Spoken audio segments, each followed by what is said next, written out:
Muy buenos días, queridos estudiantes de la promoción 2020 del Colegio Nuestra Señora del Rosario. Es un placer poder estar en este momento dirigiéndome a ustedes porque queremos dar un realce en los aspectos académicos que son la proyección y el futuro en la vida de ustedes, jóvenes estudiantes. Para esta semana le llamamos la Semana del Saber. ¿Y en qué consiste esta semana? Que nos lleva a que ustedes en realidad pues tengan unos conocimientos adecuados. Vamos a retroalimentar las 5 áreas que ustedes deben de tener en cuenta para su prueba de estado. Vamos a trabajar en ciencias naturales, reconociendo los aspectos importantes en física, química y biología. 2 horas en química, 3 horas en física y 2 horas en biología. Tengamos en cuenta que esta área nos da un compendio de 39 preguntas en la prueba actual. En inglés vamos a trabajar 6 horas fragmentadas en 3 espacios. ¿Por qué? Porque tenemos que dar el realce a las 35 preguntas que nos da este año.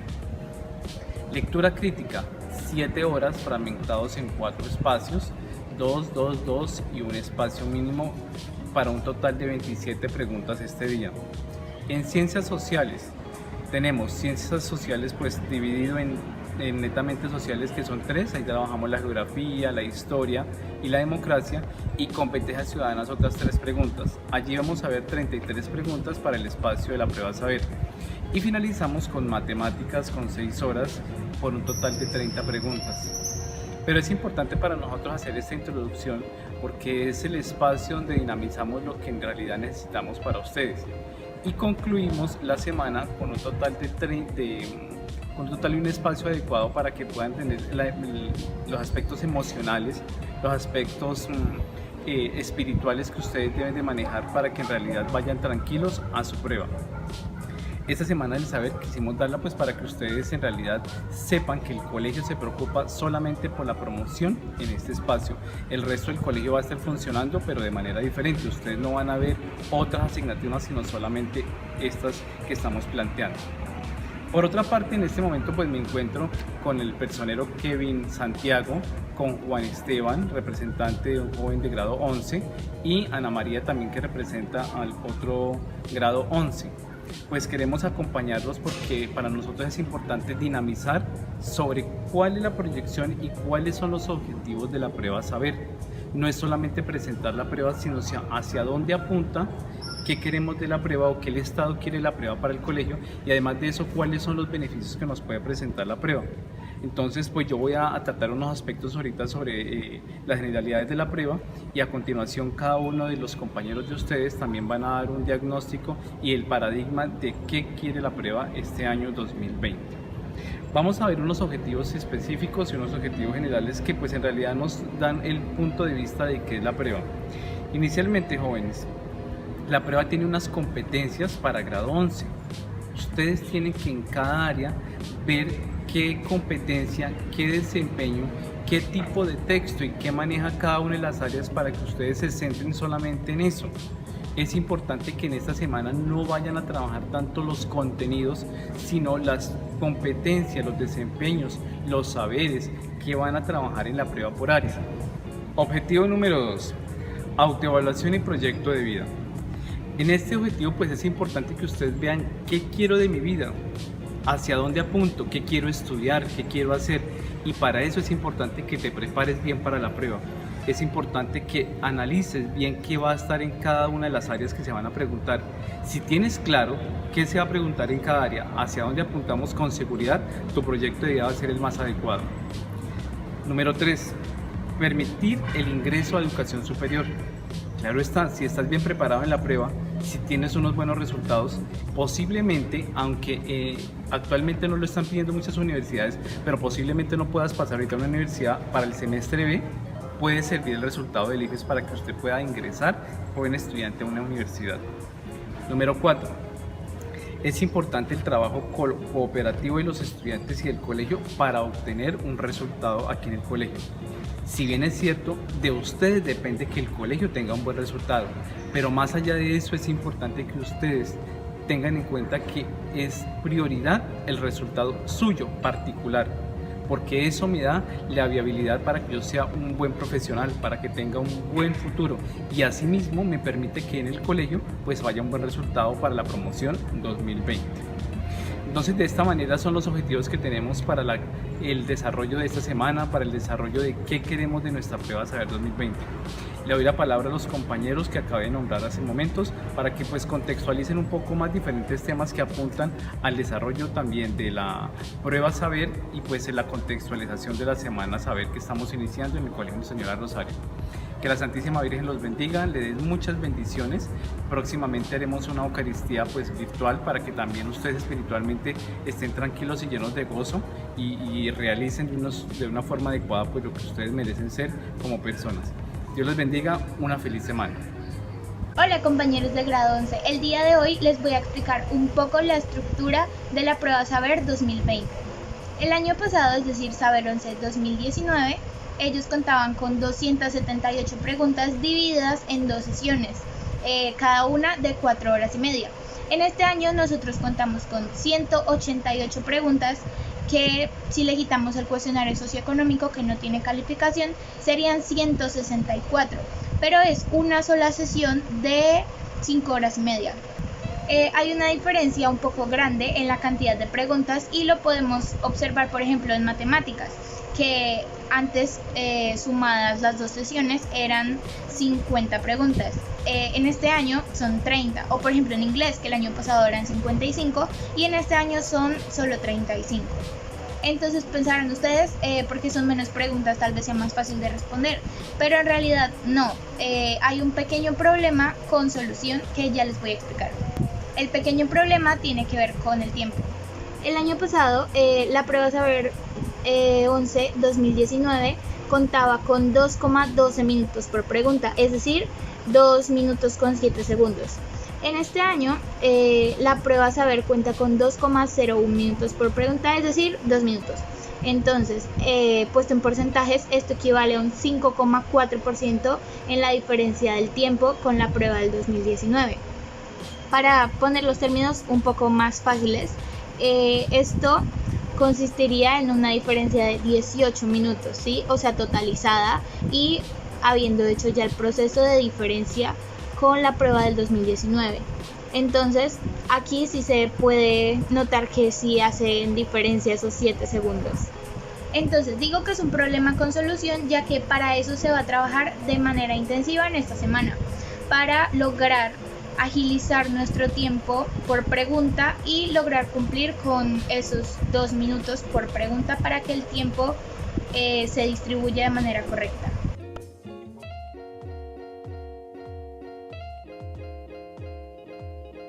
Matemáticas en esta sesión cuenta con 30 preguntas, lo cual contamos con un tiempo de 60 minutos con 21 segundos. Y en comparación a la segunda prueba del 2019, la cual contaba solamente con 25 preguntas, tenemos un déficit de 3 minutos con 25 segundos.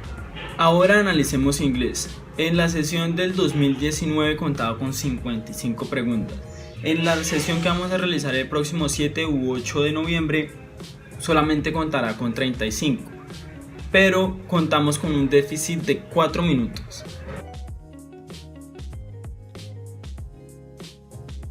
Continuando con la exposición, podemos observar estos datos que son demasiado importantes, puesto que hacemos una comparación entre el nivel de preguntas que hubo el año pasado con respecto al de ahora. Podemos observar que, por ejemplo, en matemáticas pasamos de 50 a 30 preguntas. Podemos observar que en lectura crítica pasamos de 41 a 27. Podemos observar que en sociales pasamos de 50 a 33.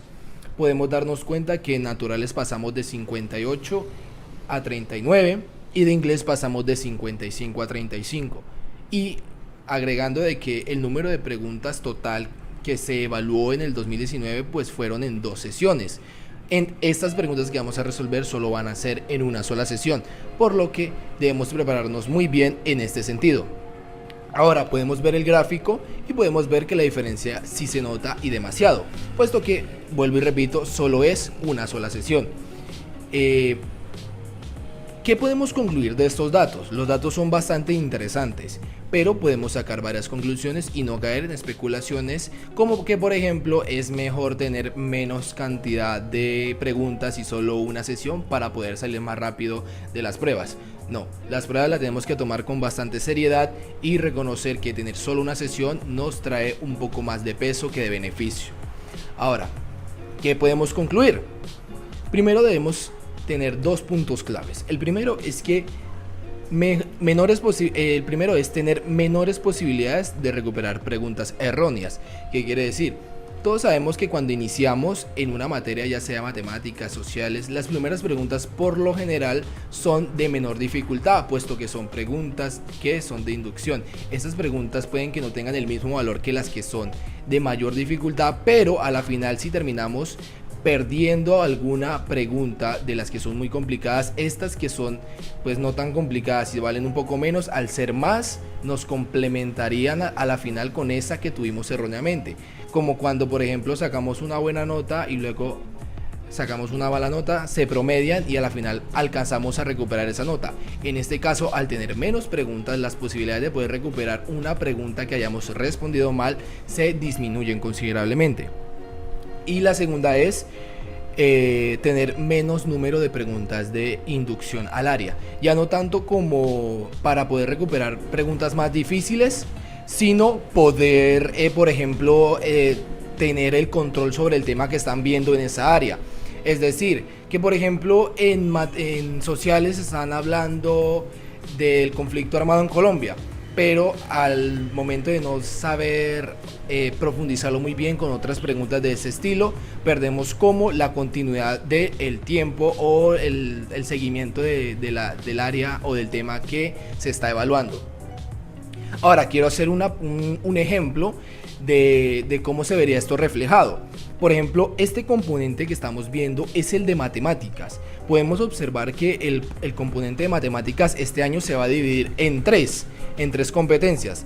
La primera es interpretación y representación, que vale un 34%.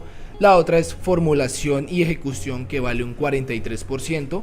La otra es argumentación, que vale un 23%.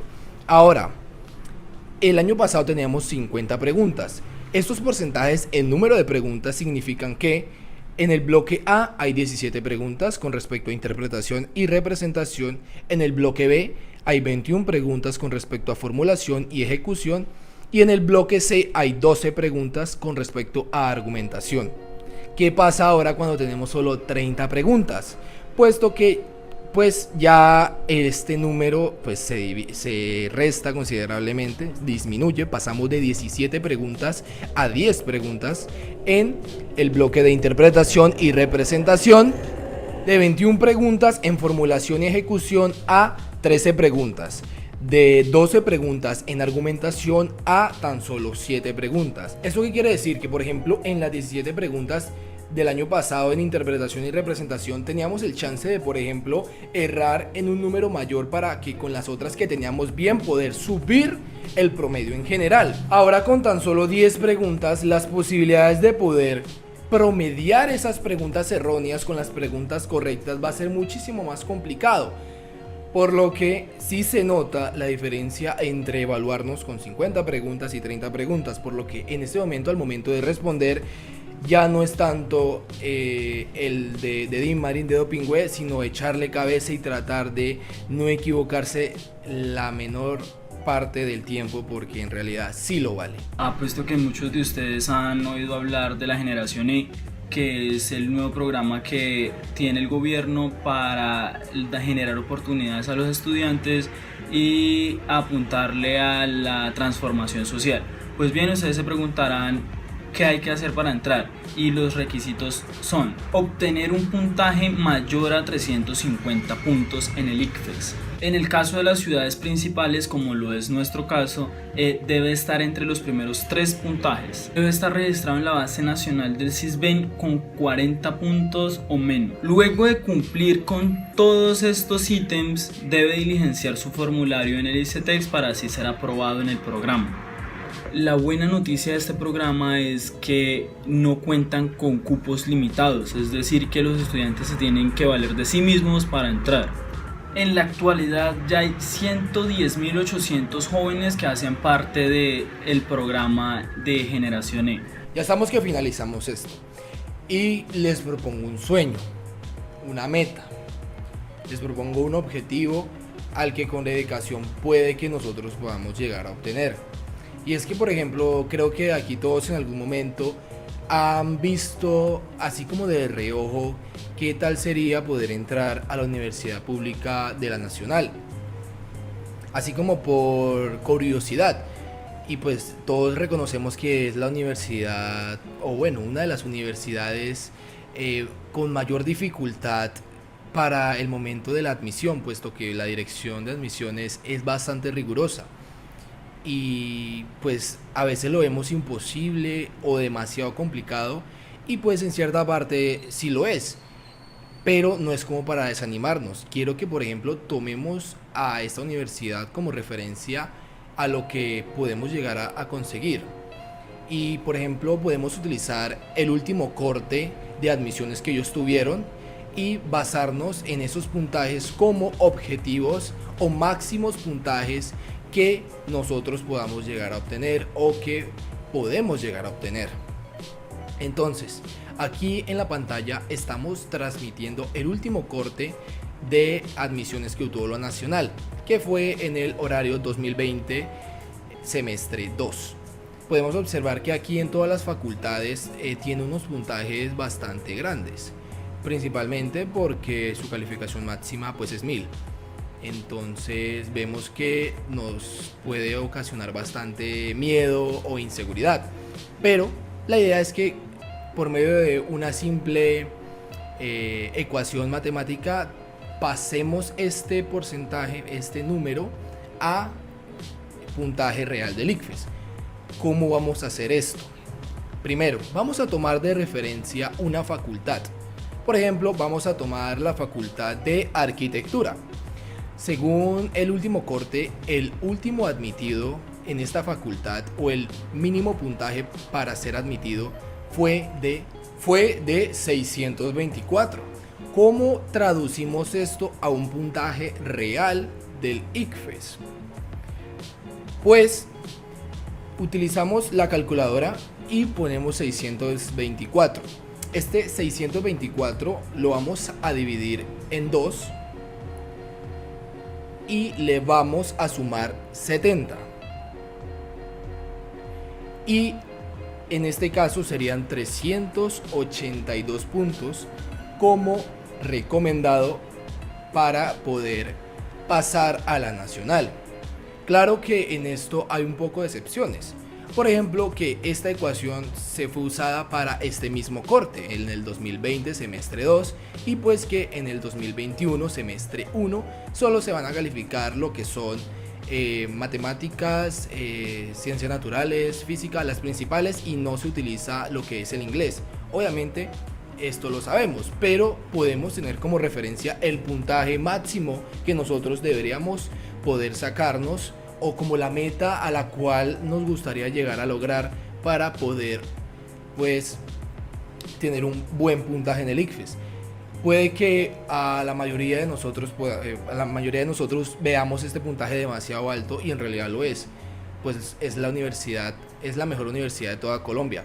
Pero como es la universidad más prestigiosa de toda Colombia, podemos utilizarla como referencia, como ese objetivo al que, si le metemos ganas, podemos llegar a obtener, como esa meta a la cual podemos llegar a obtener. Aquí en pantalla pues va a aparecer la ecuación utilizada. Es muy sencilla, la podemos hacer y solo es cuestión de mirar nuestra facultad preferida o lo que queramos llegar a estudiar, si es que se encuentra en ese listado, y ver qué es el puntaje que necesitamos. Con esto no quiero llegar a que se puedan como recaer por ver el puntaje que se necesita, sino más bien que no lo veamos como una cima a la cual no se puede llegar, sino como un puntaje que con esfuerzo y dedicación vamos a poder hacerle frente. Y qué bonito sería llegar a ver este puntaje no como algo imposible, sino tratar de decir, sabe que aunque este puntaje sea demasiado alto, no se va a diferenciar tanto del puntaje que yo me voy a poder sacar, ¿sí? para que no lo veamos como algo imposible, sino como algo al que se le puede hacer competencia de verdad. Así que, sin nada más que introducir, les agradezco por todos estos minutos de su valiosa atención. Gracias.